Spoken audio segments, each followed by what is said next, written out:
Hello friends, welcome to my YouTube channel the clear fact. दोस्तों, आज हम सामान्य विज्ञान के टॉप 50 क्वेश्चन देखेंगे। तो चलिए आज का वीडियो शुरू करते हैं। आज का पहला क्वेश्चन है, लाइफ जैकेट का सिद्धांत क्या है। इसके लिए ऑप्शन ए है, यह डूबने वाले व्यक्ति को ऑक्सीजन प्रदान करता है। ऑप्शन बी है, यह तैरने में मदद करने के लिए व्यक्तियों की मात्रा बढ़ाता है। ऑप्शन सी है, यह तैरने में मदद करने के लिए व्यक्तियों को मात्रा कम कर देता है। तथा ऑप्शन डी है, एक व्यक्ति उस पर बैठ सकता है। इन दिए हुए 4 ऑप्शन में जो सही ऑप्शन है वो है ऑप्शन बी, यानी लाइफ जैकेट तैरने में मदद करने के लिए व्यक्तियों की मात्रा बढ़ा देता है। तो वही अगला क्वेश्चन देखते हैं।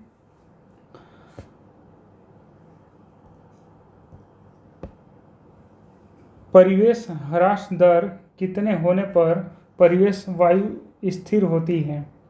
इसके लिए ऑप्शन ए है उदासीन रूप में स्थिर, ऑप्शन बी है हाइपर एडियोबैटिक, ऑप्शन सी है सुपर एडियोबैटिक तथा ऑप्शन डी है सुपर एडियोबैटिक, है ना। तो इनमें जो सही ऑप्शन है वो है ऑप्शन सी, यानी परिह्रास दर सुपर एडियाबैटिक परिवेश आयु स्थिर होती है। तो चलिए अगला क्वेश्चन देखते हैं। संचार उपग्रहों का प्रयोग किया जाता है।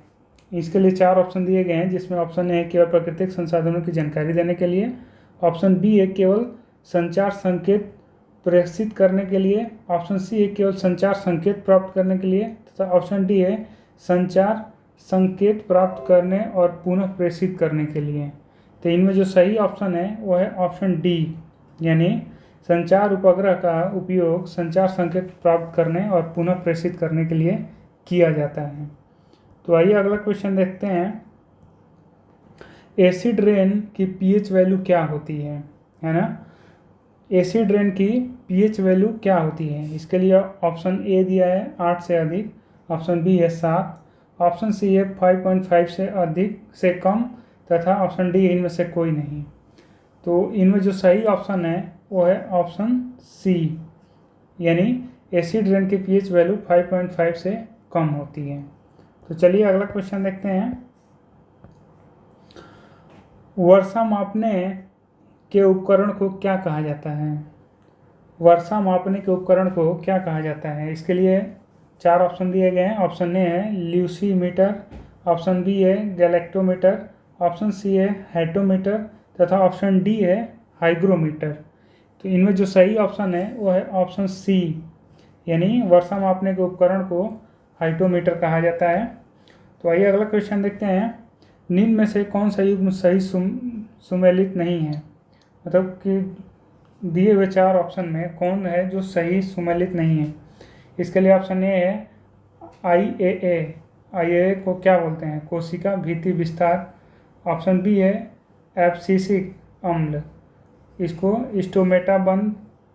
ऑप्शन सी है गिबरेलिक एसिड, पतझड़। ऑप्शन डी है साइटोकिनिन, कोशिका विभाजन। तो इनमें जो सही ऑप्शन है वो है ऑप्शन सी, यानी गिबरेलिक एसिड, जिसका संबंध पतझड़ से है। गिबरेलिक एसिड के कारण ही पेड़ से पौधे गिरने लगते हैं। तो चलिए अगला क्वेश्चन देखते हैं।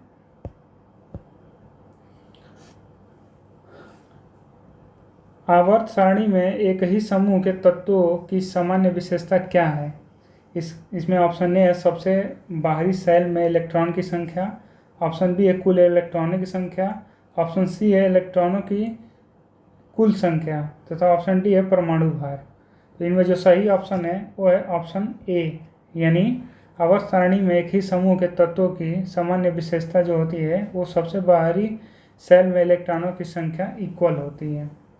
तो चलिए 8वां क्वेश्चन देखते हैं। प्रकाश का कौन सा रंग सबसे कम विचलित होता है। इसके लिए ऑप्शन ए है लाल, ऑप्शन बी है नीला, ऑप्शन सी है वायलेट तथा ऑप्शन डी है हरा। इनमें जो सही ऑप्शन है वो है ऑप्शन ए, यानी लाल रंग सबसे कम विचलित होने वाला प्रकाश की किरण है ना। तो आइए अगला क्वेश्चन देखते हैं। अगला क्वेश्चन है डोल ड्रम की विशेषता क्या है, यानी इनमें दिए हुए 4 ऑप्शन में इसमें डोल ड्रम की विशेषता क्या है। एक तो पहला ऑप्शन है उच्च हवा वेग, दूसरा है निम्न आर्द्रता, ऑप्शन सी है एक समान कम दबाव, ऑप्शन डी है एक समान उच्च दबाव। इनमें जो सही ऑप्शन है वो है ऑप्शन सी। ठीक है, यानी डोल ड्रम की जो विशेषता होती है वो एक समान कम दबाव होता है। तो आइए अगला क्वेश्चन देखते हैं। एक पेड़ की शाखा पर बैठे एक बंदर का अचानक जमीन की ओर गिरना क्या किसका उदाहरण है।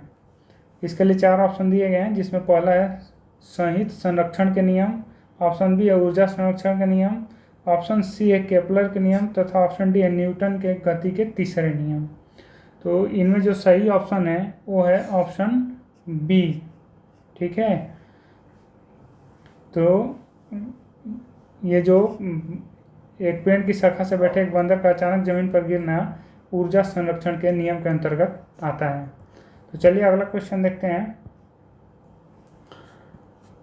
परमाणु रिएक्टरों में शीतलक के रूप में निम्नलिखित में से किसका उपयोग किया जाता है। उसके लिए ऑप्शन ए है कैल्शियम, ऑप्शन बी है ग्रेफाइट, ऑप्शन सी है भारी पानी, ऑप्शन डी है कैडमियम। इनमें जो सही ऑप्शन है वो है ऑप्शन सी, यानी परमाणु रिएक्टर को शीतलक के लिए भारी पानी का उपयोग किया जाता है। तो आइए 12वां क्वेश्चन देखते हैं। सबसे बड़ी मानव कोशिका कौन सी होती है। इसके लिए 4 ऑप्शन है, जिसमें ऑप्शन ए है प्लीहा, ऑप्शन बी है डिम्ब, ऑप्शन सी है यकृत तथा ऑप्शन डी है त्वचा। इनमें जो सही ऑप्शन है वो है ऑप्शन बी, यानी सबसे बड़ी मानव कोशिका डिम्ब होती है। तो चलिए अगला क्वेश्चन देखते हैं। एंडोथर्मिक प्रतिक्रियाएं कौन सी हैं। इसके लिए ऑप्शन ए है तापमान बढ़ता है, ऑप्शन बी है प्रकाश उत्पन्न होता है, ऑप्शन सी है ऊष्मा का विकास होता है, ऑप्शन डी है ऊष्मा अवशोषण होता है। तो इनमें जो सही ऑप्शन है वो है ऑप्शन डी, यानी एंडोथर्मिक प्रतिक्रिया से ऊष्मा अवशोषित हो जाती है। तो चलिए नेक्स्ट क्वेश्चन देखते हैं। भाप की वजह से होने वाली जलन उबलते पानी के कारण होने वाली जलन से कहीं अधिक गंभीर होती है, क्योंकि। इसके लिए ऑप्शन ए है भाप शरीर के छिद्रों के माध्यम से जल्द अंदर प्रवेश करती है, ऑप्शन बी है भाप में गुप्त ऊष्मा होती है, ऑप्शन सी है भाप का तापमान अधिक होता है, ऑप्शन डी है भाप गैस है और शरीर में जल्दी से भर देता है। तो इसमें जो सही ऑप्शन है वो है ऑप्शन सी, यानी भाप का तापमान अधिक होता है, जिस वजह से वो हमारी शरीर को जल्दी जला देता है। तो चलिए अगला क्वेश्चन देखते हैं।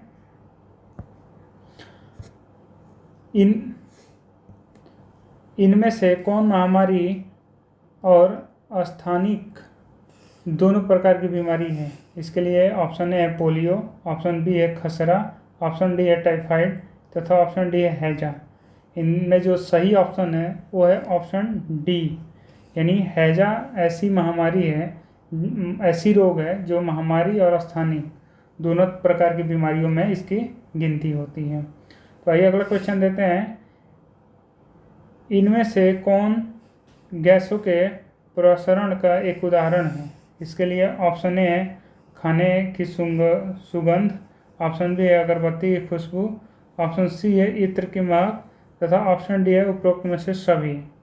तो इनमें जो सही ऑप्शन है वो है ऑप्शन ए, यानी खाने की सुगंध गैसों के प्रसरण का एक उदाहरण है। तो चलिए अगला क्वेश्चन देखते हैं। वायुमंडल में क्लोरोफ्लोरोकार्बन के उत्सर्जन पर प्रतिबंध लगाने वाला पहला प्रोटोकॉल बनाया गया था। इसके लिए 4 ऑप्शन है, और जिसमें ऑप्शन ए है मॉन्ट्रियल, ऑप्शन बी है ओसाका, ऑप्शन बी है जिनेवा और ऑप्शन डी है फ्लोरिडा।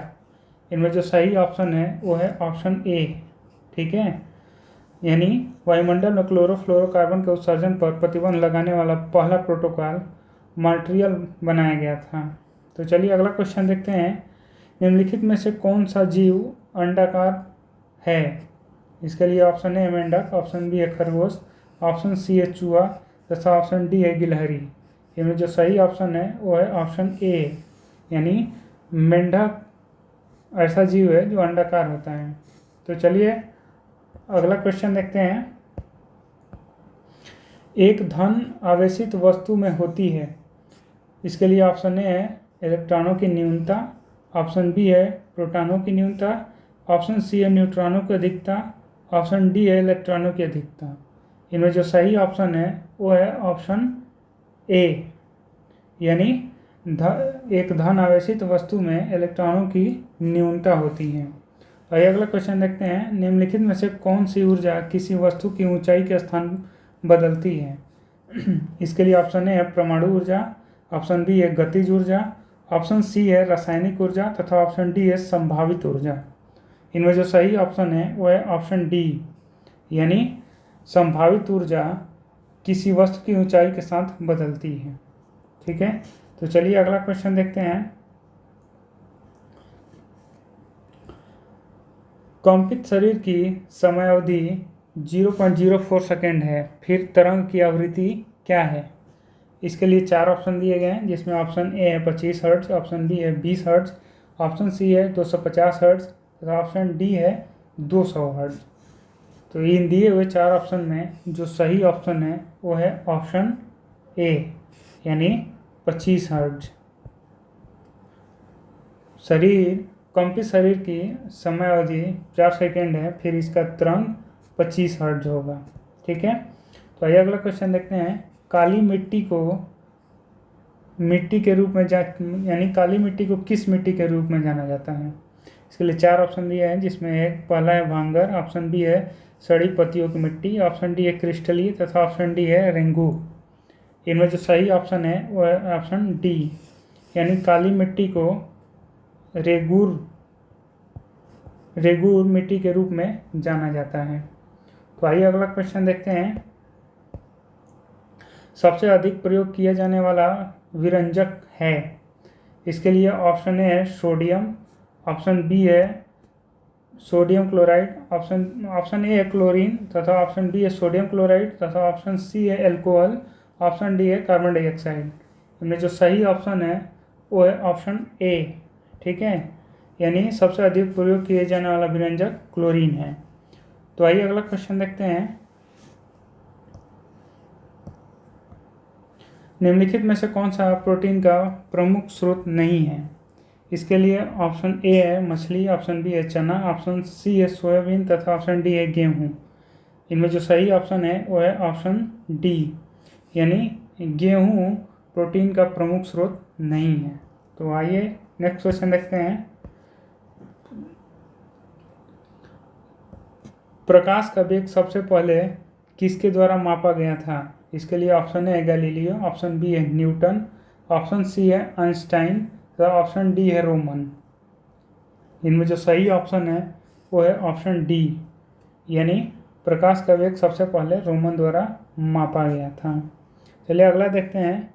टॉक्सिकोलॉजी का संबंध किसके अध्ययन से है?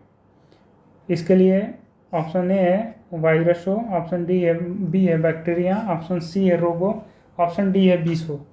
इनमें जो सही ऑप्शन है वो है ऑप्शन डी, यानी टॉक्सिकोलॉजी का संबंध बीसों के अध्ययन से है। तो चलिए नेक्स्ट क्वेश्चन देखते हैं। किसकी उपस्थिति के कारण किसी पादप कोशिका और पशु कोशिका के अंतर पाया जाता है? इसके लिए ऑप्शन ए है क्लोरोप्लास्ट्स, ऑप्शन बी है कोशिका भित्ति, ऑप्शन सी है कोशिका कला तथा ऑप्शन डी है केंद्रक। इनमें जो सही ऑप्शन है वो है ऑप्शन ए, यानी क्लोरोप्लास्ट्स के उपस्थिति के कारण किसी पादप कोशिका और पशु कोशिका में अंतर पाया जाता है।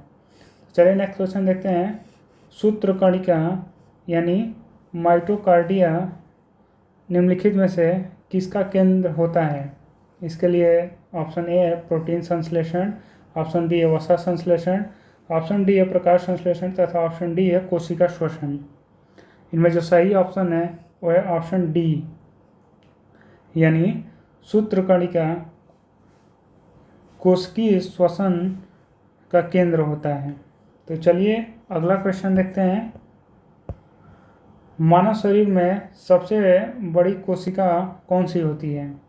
इसके लिए ऑप्शन ए है तंत्रिका कोशिका, ऑप्शन बी है श्वेत रक्त कोशिका, ऑप्शन डी है लाल रक्त कोशिका तथा ऑप्शन डी है यकृत कोशिका। इनमें जो सही ऑप्शन है वो है ऑप्शन ए, यानी मानव शरीर में सबसे बड़ी तंत्रिका कोशिका होती है। चलिए नेक्स्ट क्वेश्चन देखते हैं। निम्नलिखित में से किसी कुसंक्रिया के कारण मानव शरीर में मिस्कोडीमा होता है? इसके लिए ऑप्शन ए है अधिविक्र ग्रंथि, ऑप्शन बी अग्नाशय ग्रंथ, ऑप्शन सी है यकृत तथा ऑप्शन डी है O2 ग्रंथि। इनमें जो सही ऑप्शन है वो है ऑप्शन डी, यानी O2 ग्रंथि कुसंक्रिया के कारण मानव शरीर में मिक्सोडीमा होता है। तो चलिए अगला क्वेश्चन देखते हैं। रक्त प्लाज्मा में जल की लगभग मात्रा होती है, यानी रक्त प्लाज्मा में रक्त की लगभग कितनी मात्रा होती है? इसके लिए ऑप्शन ए है 70%, ऑप्शन बी है 90%, ऑप्शन सी है 10% तथा ऑप्शन डी है 45%। इनमें जो सही ऑप्शन है वो है ऑप्शन बी, यानी रक्त प्लाज्मा में जल की लगभग 90% मात्रा होती है। अगला क्वेश्चन देखते हैं। इंसुलिन की कमी से उत्पन्न होने वाले रोग कौन सा है? इसके लिए ऑप्शन ए है डायबिटीज, ऑप्शन बी है दमा, ऑप्शन सी है टीबी तथा ऑप्शन डी है इनमें से कोई नहीं। इन दिए हुए 4 ऑप्शन में जो सही ऑप्शन है वो है ऑप्शन ए, यानी इंसुलिन की कमी से डायबिटीज होता है, जो कि आप लोगों ने सुना भी होगा। डायबिटीज़ के पेशेंट को समय पे आवश्यकता अनुसार इंसुलिन के इंजेक्शन दी जाती हैं। तो चलिए अगला क्वेश्चन देखते हैं। कटे हुए सेब का रंग कुछ ही देर बाद भूरा हो जाता है क्योंकि वह वायु से क्रिया करके बना लेता है। इसके लिए ऑप्शन ए है आयरन ऑक्साइड, ऑप्शन बी है पोटेशियम ऑक्साइड, ऑप्शन सी है एल्यूमिनियम ऑक्साइड तथा ऑप्शन डी है सोडियम ऑक्साइड। इनमें जो सही ऑप्शन है वो है ऑप्शन ए, यानी कटा हुआ सेब हवा से क्रिया करके आयरन ऑक्साइड बना लेता है। चलिए अगला क्वेश्चन देखते हैं। प्रतिवर्ती क्रियाओं का नियंत्रण केंद्र कहाँ पर है? इसके लिए ऑप्शन ए है प्रमस्तिष्क में, ऑप्शन बी है अनुमस्तिष्क में तथा ऑप्शन सी है कशेरुक रज्जु में, ऑप्शन डी है तंत्रिका कोशिका में। इनमें जो सही ऑप्शन है वो है ऑप्शन सी, यानी प्रतिवर्ती क्रियाओं का नियंत्रण केंद्र कशेरुक रज्जु में है। तो चलिए नेक्स्ट क्वेश्चन देखते हैं। सिस्ट यूरिया किसके द्वारा रक्त से पृथक किया जाता है? इसके लिए ऑप्शन ए है आंत, ऑप्शन बी है आमाशय, ऑप्शन सी है प्लीहा तथा ऑप्शन डी है गुर्दा। इनमें जो सही ऑप्शन है वो है ऑप्शन डी, यानी सिस्ट यूरिया गुर्दा द्वारा रक्त से पृथक किया जाता है। तो आइए अगला क्वेश्चन देखते हैं। निम्नलिखित में से कौन सा जानवर बिना पानी पिए सबसे लंबी अवधि तक रह सकता है? इसके लिए ऑप्शन ए है जिराफ, ऑप्शन बी है कंगारू, ऑप्शन सी है कंगारू और ऑप्शन डी है ऊंट। इनमें जो सही ऑप्शन है वो है ऑप्शन बी, यानी कंगारू चूहा बिना पानी पिए सबसे लंबी अवधि तक रह सकता है। तो आइए अगला क्वेश्चन देखते हैं। Who discovered the first antibiotic? इसके लिए ऑप्शन ए है डब्ल्यू फ्लेमिंग, ऑप्शन सी है सी वैक्समैन, ऑप्शन डी है लुईस पास्चर, ऑप्शन डी है ए फ्लेमिंग। इनमें जो सही ऑप्शन है वो है ऑप्शन डी, यानी जो पहले एंटीबायोटिक का खोज किया उनका नाम है ए फ्लेमिंग। आइए अगला क्वेश्चन देखते हैं। निम्नलिखित या दस्तावेज है जो एक लिखित दस्तावेज है जो एक मानव वैज्ञानिक संस्कृति का चित्रण दर्शाते अनुसंधान से तैयार करता है। इसके लिए ऑप्शन ए है एथनोग्राफी, ऑप्शन बी है कल्चर रिलेटिविज्म, ऑप्शन सी है एथनोसेंट्रिज्म, ऑप्शन डी है एथनोबॉटनी। इनमें जो सही ऑप्शन है वो है ऑप्शन ए, यानी एथनोग्राफी एक ऐसा दस्तावेज है जो एक मानव वैज्ञानिक संस्कृति का चित्रण दर्शाने अनुसंधान से तैयार करता है। तो चलिए अगला क्वेश्चन देखते हैं। पीडियाट्रिक्स निम्नलिखित में से किसके अध्ययन से संबंधित है? इसके लिए ऑप्शन ए है अस्थि रोग, ऑप्शन बी है हृदय रोग, ऑप्शन सी है शिशु रोग तथा ऑप्शन डी है नेत्र रोग। इनमें जो सही ऑप्शन है वो है ऑप्शन सी, यानी पीडियाट्रिक्स शिशु रोग के अध्ययन से संबंधित हैं। तो आइए अगला क्वेश्चन देखते हैं। विज्ञान जिसमें पशु मानव शरीर संरचना का विच्छेदन द्वारा सीखा जाता है। इसके लिए ऑप्शन ए है हिमेटोलॉजी, ऑप्शन बी है ऑस्टियोलॉजी, ऑप्शन सी है एनाटॉमी, ऑप्शन डी है हेप्टोलॉजी। इनमें जो सही ऑप्शन है वो है ऑप्शन सी, यानी विज्ञान जिसमें पशु मानव शारीरिक संरचना का विच्छेदन सीखा जाता है उसका नाम एनाटॉमी है। तो आइए अगला क्वेश्चन देखते हैं। होम्योपैथी के संस्थापक कौन हैं? इसके लिए ऑप्शन ए है लेनेक, ऑप्शन बी है डोमैक, ऑप्शन सी है वैक्समैन, ऑप्शन डी है हाइनेमैन। इनमें जो सही ऑप्शन है वो है ऑप्शन डी, यानी हाइनेमैन को होम्योपैथी का संस्थापक कहा जाता है। तो आइए अगला क्वेश्चन देखते हैं। अवायवीय स्थिति में जैविक पदार्थ के जीवाणु अपघटन को क्या कहते हैं? इसके लिए ऑप्शन है उर्वरीकरण, ऑप्शन बी है कंपोस्टिंग, ऑप्शन सी है किण्वीकरण तथा ऑप्शन डी है संदूषण। इनमें जो सही ऑप्शन है वो है ऑप्शन सी, यानी अवयवी स्थिति में जैविक पदार्थ के जीवाणु अपघटन को किण्वीकरण कहा जाता है। तो चलिए नेक्स्ट क्वेश्चन देखते हैं। आनुवांशिक हेरफेर द्वारा प्राकृतिक पृथक्कृतों से विकसित जीवाणुओं का कौन सा जीवाणु विच्छेद समुद्र में बिखरे तेल का निवारण करने के लिए उपयोग में लाया जाता है? इसके लिए ऑप्शन ए है क्लोस्ट्रीडियम, ऑप्शन बी है एग्रोबैक्टीरियम, ऑप्शन सी है नाइट्रोसोमोनास, ऑप्शन डी है स्यूडोमोनास। इनमें जो सही ऑप्शन है वो है ऑप्शन डी, यानी आनुवंशिक हेरफेर द्वारा प्राकृतिक पृथक्करण से विकसित जीवाणु जिसका उपयोग समुद्र में बिखरे तेल के निवारण के उपयोग के लिए लाया जाता है उसे स्यूडोमोनास कहते हैं। तो आइए अगला क्वेश्चन देखते हैं। प्रशीतन यानी रेफ्रिजरेटर खाद्य परिरक्षण में मदद करता है। इसके लिए ऑप्शन ए है जीवाणुओं को मारकर, ऑप्शन बी है जैव रासायनिक अभिक्रियाओं को दर को कम कर, ऑप्शन सी है एंजाइम क्रिया नष्ट कर तथा ऑप्शन डी है खाद्य पदार्थ को बर्फ की परत से ढक कर। तो इनमें जो सही ऑप्शन है वो है ऑप्शन बी, यानी रेफ्रिजरेशन जैव रासायनिक अभिक्रियाओं की दर को कम करके खाद्य परिरक्षण में मदद करता है। तो चलिए अगला क्वेश्चन देखते हैं।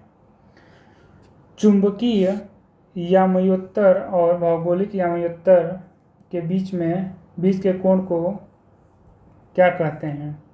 इसके लिए ऑप्शन ए है चुंबकीय आघूर्ण, ऑप्शन बी है चुंबकीय नति, ऑप्शन सी है चुंबकीय दिक्पात तथा ऑप्शन डी है इनमें से कोई नहीं। तो इनमें जो सही ऑप्शन है वह है ऑप्शन सी, यानी चुंबकीय यामोत्तर और भौगोलिक यामोत्तर को बीच के कोण को चुंबकीय दिक्पात कहते हैं। तो आइए अगला क्वेश्चन देखते हैं। फैराडे का नियम किस प्रक्रिया से संबंधित है? इसके लिए ऑप्शन ए है गैस का दबाव, ऑप्शन बी है गैसों की अभिक्रिया, ऑप्शन सी है तापमान एवं दाब, ऑप्शन डी है इलेक्ट्रोलाइटिस। इनमें जो सही ऑप्शन है वो है ऑप्शन डी, यानी फैराडे का नियम इलेक्ट्रोलाइसिस प्रक्रिया से संबंधित है। तो चलिए अगला क्वेश्चन देखते हैं। शुष्क सेल में जो ऊर्जा संग्रहित हो रहती है वह है? इसके लिए ऑप्शन ए है ऊष्मीय ऊर्जा, ऑप्शन बी है रासायनिक ऊर्जा, ऑप्शन सी है वैद्युत ऊर्जा तथा ऑप्शन डी इनमें से कोई नहीं। इनमें जो सही ऑप्शन है वह है ऑप्शन बी, यानी शुष्क सेल में जो ऊर्जा संग्रहित रहती है उसे रासायनिक ऊर्जा कहते हैं। तो आइए अगला क्वेश्चन देखते हैं। चुंबकीय क्षेत्र का मात्रक होता है? इसके लिए ऑप्शन ए है वेबर, ऑप्शन बी है डोमेन, ऑप्शन सी है गैस गॉस तथा ऑप्शन डी है हेनरी। इनमें जो सही ऑप्शन है वो है ऑप्शन सी, यानी चुंबकीय क्षेत्र का मात्रक गॉस होता है। तो चलिए अगला क्वेश्चन देखते हैं। किसी कमानी के बल स्थिरांक की इकाई हैं। इसके लिए ऑप्शन ए है न्यूटन मीटर, ऑप्शन बी है न्यूटन पर मीटर, ऑप्शन सी है न्यूटन मीटर स्क्वायर तथा ऑप्शन डी है न्यूटन पर मीटर स्क्वायर। इनमें जो सही ऑप्शन है वो है ऑप्शन बी, यानी किसी स्प्रिंग के बल का स्थिरांक न्यूटन पर मीटर होता है। तो चलिए आज का लास्ट क्वेश्चन देखते हैं। बिजली के पंखे की गति बदलने के लिए प्रयुक्त साधन कौन सा है? जिसके लिए ऑप्शन ए है स्विच, ऑप्शन बी है रेक्टिफायर, ऑप्शन सी है रेगुलेटर तथा ऑप्शन डी है अन्य। इनमें जो सही ऑप्शन है वो है ऑप्शन सी, यानी बिजली के पंखे की गति बदलने के लिए रेगुलेटर का यूज़ किया जाता है। ये बिल्कुल सी नॉर्मल से सवाल है जो आप लोग डेली लाइफ में घर में यूज़ करते हैं। तो उम्मीद करते हैं वीडियो आपके लिए काफ़ी हेल्पफुल होगी। Thanks for watching the video and wish you all the best for your all coming exam. Thank you.